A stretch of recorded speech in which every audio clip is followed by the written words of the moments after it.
everyone. As Daisy was saying, the first time I was lucky enough to speak at 5x15, it was about our feature documentary about Alexander McQueen that my fellow director Ian Bonnott and I made together. So the story I want to tell you tonight about Rising Pheonix really begins with that earlier film. And it begins with one of McQueen's greatest fashion shows, which was called Number 13, his 13th show from 1999, that is probably most famous today because it features this sort of amazing finale when the model Shalom Harlow was spray painted by two robots. Much less remembered today, however, is the first look of the show, which featured a double amputee. I'm now going to try and juggle. Featured a double amputee. The first look of the show it featured a double amputee model who wore these absolutely beautiful wood-carved legs that McQueen designed for her. Her name was Amy Mullins, and she was a former Paralympian. The press absolutely vilified McQueen, accusing him of exploiting disability. And Amy Mullins stepped up and she took ownership of her appearance on the runway. This was a moment of empowerment, she said, not exploitation. Looking into her story, I came across an incredible TED talk she'd given. It's called The Opportunity of Adversity. And she spoke about how she was born with fibular hemimelia, a condition which resulted in her lower legs being amputated in infancy. In the TED talk, she talked about her disability not as an obstacle that had to be overcome, but as an intrinsic part of her identity and her life. I tend to think of it like my shadow, she said. Sometimes I see a lot of it, sometimes there's very little, but it's always with me. And then she went on to say something really interesting. She talked about the fact that the greatest adversity she'd experienced in her life was not, in fact, her disability, but the idea of normality as it's created and defined by mainstream society. Who's normal? Mullins questioned. There's no normal. There's common, there's typical, but there's no normal. She was able to accept her difference, but she found often that society didn't, as shown by the reception to her McQueen show. I must have spent an entire day reading about Mullins while I was supposed to be working on McQueen and her career as a Paralympian and a fashion model, and wondering if and how we could somehow shoehorn her into McQueen, while knowing with all my heart that this wasn't really the place for it, that the themes she raised belonged to another film. What I didn't realize at that time was that one day we'd get to make that film. After we finished McQueen, Ian and I spent some months trying to figure out our next project, fielding offers and coming up with our own ideas, but nothing really stuck. And then out of the blue, I received an email asking, would we be interested to make a documentary feature film about the Paralympics? Now, if I hadn't misspent that day looking into Amy, while I should have been focusing on McQueen, I'm not sure how I would have responded to that email. To tell the honest truth, I'd never really been a fan of the Olympics or the Paralympics, but that first contact with a Paralympic athlete during McQueen had got inside me. And I realized in a flash, this was the project we'd been waiting for, or had been waiting for us. And I want to share with you this evening some of the extraordinary stories Ian and I discovered while making the film.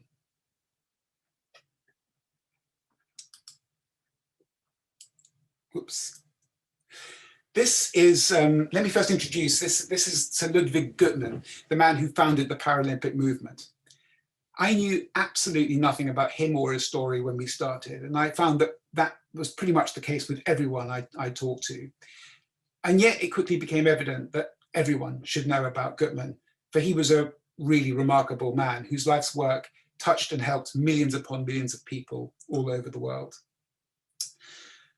Very early on in our research for the film, our archive team unearthed an audio interview he gave to researchers from the Imperial War Museum.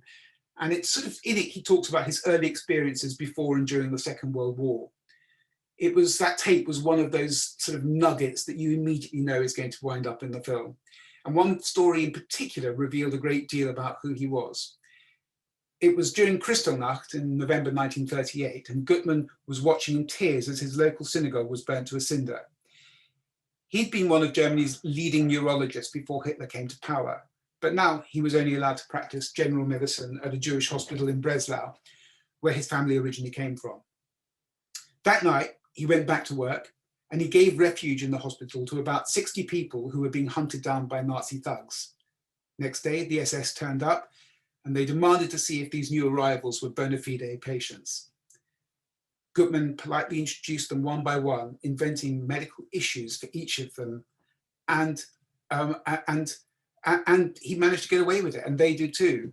But he knew that he was a marked man, and he and his family escaped to England very soon afterwards, where he resumed his medical career. Of his experiences in Nazi Germany, he told his interviewers, "I became quite determined to help persecuted people." In the 1940s, people with disabilities most definitely could be described as persecuted people, as Gutmann found out as soon as he accepted an offer to run the new spinal injuries unit at Stoke Mandeville Hospital in Buckinghamshire. His first patients were soldiers, paralysed during the D-Day landings, but Gutmann wasn't expected to treat them. He was simply expected to give them palliative care and let them slip away peacefully under the spell of morphine. Well, he didn't accept that. He fought the British medical establishment tooth and nail in order to treat his patients and ensure that they lived. And he brought in simple innovations, such as just turning them over every few hours so they didn't develop bed sores. And then he devoted himself to their rehabilitation. Gutmann's aim was that each and every patient who came through the spinal injury unit should be able to return to life. And as he put it, become a taxpayer, which may seem a somewhat banal formulation, but think about what that means. It means someone who can be in employment, someone who can contribute to society, someone who can have a family and live a full life. It's quite extraordinary that this was regarded as such a radical idea at the time, but Gutmann prevailed and pioneered. And as he developed his rehabilitation programs, Gutmann began to observe the enthusiasm with which his patients responded to sports like archery and basketball. And he began to hold an annual sports competition in the hospital grounds called the Stoke Mandeville Games. More sports were added, and people came from all over the world, both to compete and also, in the case of doctors and healthcare researchers, to observe Gutmann's work in action. Gutmann, meanwhile, was nurturing this crazy dream, as his daughter called it, of a parallel Olympics for people with disabilities. And so a sports movement was born. And in 1960, Gutmann's crazy dream came true in Rome, where the Paralympics were staged for the first time, directly after the Olympics. Gutmann's vision was much bigger than just putting on a sport event. He saw from the beginning that holding these games could really change hearts and minds and provide a context for transforming infrastructure and accessibility in host cities. He saw that his Paralympics could help to change that normality that Amy Mullins talked about. Gutmann died in '84. In spite of the success of the movement he created, he was always first and foremost a doctor. He always saw sport in the context of rehabilitation. But those that followed him, both the organisers and the athletes, increasingly understood that the Paralympics could be truly parallel, offering a stage to elite athletes who could put on a spectacular, competitive event that was the equal of the Olympics. For the film, we decided to focus much of what we did around the roller coaster ride from the triumphant Paralympics of London 2012 to the near catastrophe of Rio 2016, where the Paralympics came that close to being cancelled. That journey showed us clearly how, while the Paralympics is now the third biggest sporting event in the world, it's also still vulnerable and constantly needs to be fought for. The Paralympians themselves are on the front line of this fight. And I want to introduce you to three of them before we end tonight, who feature in the film. Before his death, Gutmann was told that Moscow, host of the 1980 Olympics, had refused to hold a Paralympics, explaining that there were actually no disabled people in the Soviet Union. Perhaps that was because they were all hidden away from society, like the young Tatiana McFadden, who, when she was born with spina bifida in 1989, was given away to a Leningrad orphanage with little expectation of surviving her infancy. 5 years later, Deborah McFadden, an American NGO, visited the orphanage and fell in love with this feisty girl who had learned to walk using her hands because there were no wheelchairs at the orphanage. Deborah adopted Tatiana and took her back to the US, where doctors gave her zero chance of living any kind of normal life. The McFadden's had other ideas. Tatiana was introduced to sport, and she fell in love with wheelchair racing, harnessing the immense strength in her arms and upper body that she developed walking on her hands. She was selected for Team USA at the 1996 Athens Paralympics, but at her school, she was denied the right to compete in high school sports. So, age 16, Tatiana McFadden embarked on a legal battle to reverse that, and her success led to what is known today as Tatiana's Law, a federal law passed by Obama to ensure that all school children with disabilities would have equal access to school sports. Tatiana herself is the most decorated Paralympian competing today, and her story is a perfect example of what inspired Ian and I to make this film. On one hand, it's such a terrific sports story. On the other, a unique human rights tale. When we first met Jean-Baptiste Allais, the French long jumper, we asked him what it was like to participate in the Paralympics. In reply, he mentioned the latest Marvel Avengers movie. It's like that, he told us. It's like being part of a team of superheroes who have all experienced tragedy or have come up against some barrier that didn't allow them to succeed in the world. Jean-Baptiste grew up a Tutsi during the Burundi Civil War. He was 3 years old when the Hutus raided his family village and massacred everyone they could find. Jean-Baptiste's mother picked him up and ran, but their assailants caught up with them. They were attacked with machetes. That's how Jean-Baptiste lost his leg. And he was forced to watch as his mother was killed in front of him. Like Tatiana, he was eventually adopted by a family in the south of France.